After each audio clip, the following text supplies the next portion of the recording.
कैसे हो आप लोग?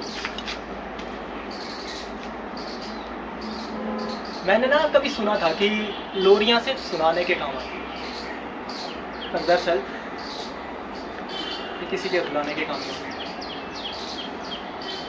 और कभी कभी ये किसी की आपबीती भी होती है। तो ये कहानी भी तभी शुरू हुई थी।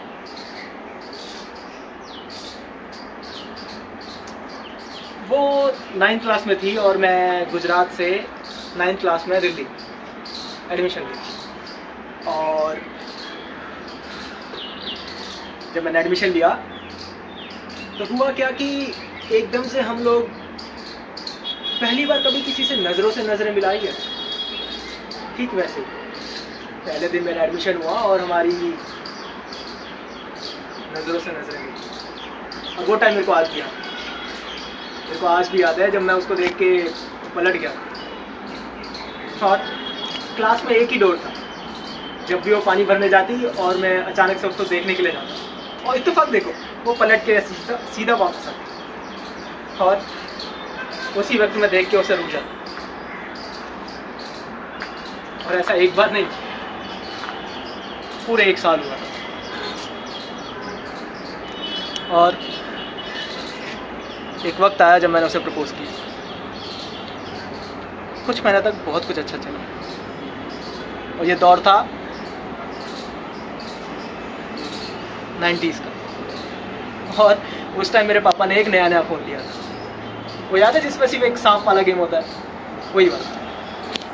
और उसमें टाइपिंग करने में एक बटन में होते थे ABC और मेरे को अगर CU चूज़ करना पड़ता था तो मेरे को 2 सेकंड का पॉज भी लेना पड़ता था। ऐसा क्या मेरा एक बेस्ट फ्रेंड था। हुआ क्या कि वो मेरी गर्लफ्रेंड का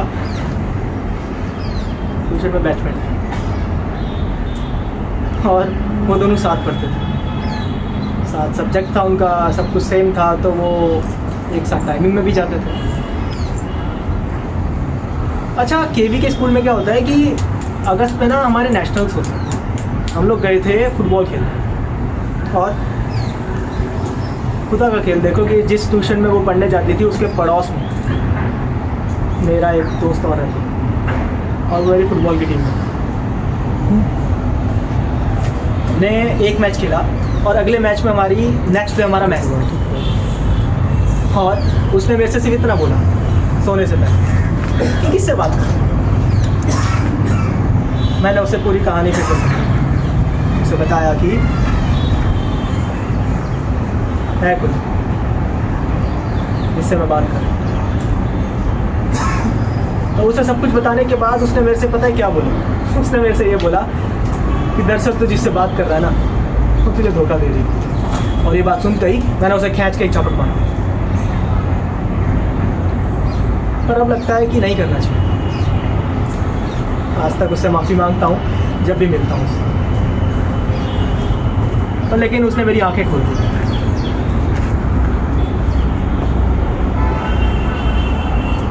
तो उसने मेरे से सिर्फ इतना कहा कि वो तुझे धोखा दे रही है। और अगले दिन मैं ढंग से मैच भी नहीं खेल पाया। हम लोग वापस स्कूल आए और स्कूल में आने के बाद लाइफ में पहली बार मैंने स्कूल बंक किया उसी दोस्त के साथ। और उसी दिन उसने भी स्कूल बंक किया।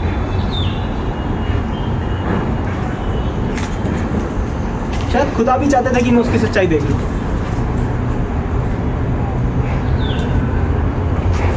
तो स्कूल बंक करने के बाद हम लोग गए पार्क, जहाँ पे लोग उसे सब लवर्स पार्क बोलते थे। और जब मैंने देखा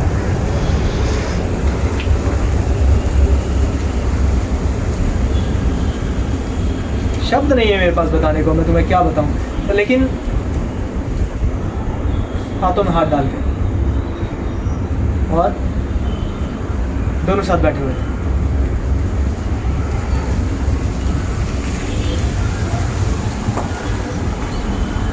और ये कहानी यहीं ख़त्म नहीं हुई। नेक्स्ट डे स्कूल गया तो तुम यकीन नहीं करोगे, मैं उससे आँख में नहीं मिला पा रहा।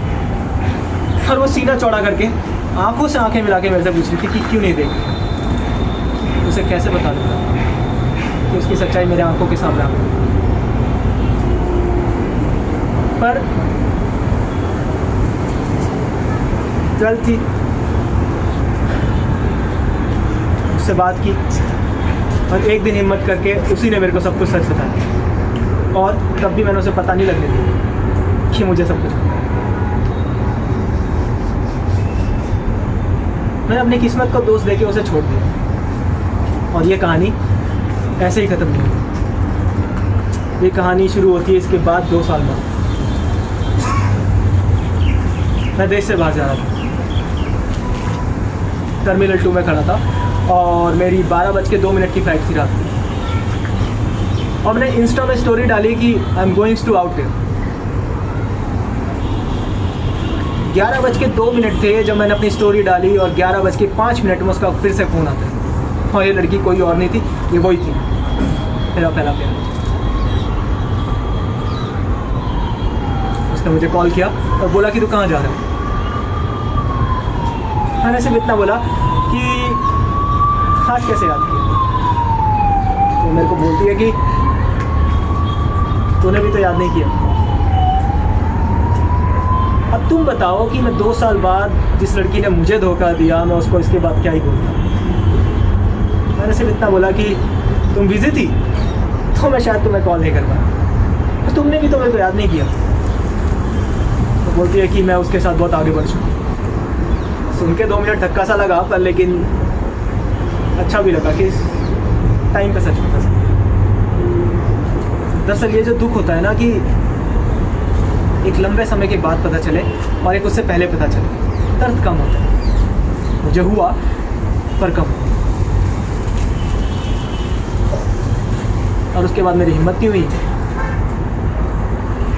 तो मैंने कुछ बोला नहीं, पर इतना सच बता सकता हूँ कि उसने रिग्रेट जरूर किया होगा। और ये कहानी जो मैं आज सुना रहा हूँ ना, ये कहानी नहीं, कुछ बातें थी जो मैंने सोचा सुना दूँ आप लोगों को। और आज वो मेरी दोस्त है, हम अच्छे दोस्त हैं, पर लेकिन मुझे नहीं लगता कि ये कहानी यहीं पे ख़त्म हुई। और जहाँ से शुरू हुई थी वहाँ तो ख़त्म हो नहीं सकती, पर लेकिन बस हम दोस्त हैं।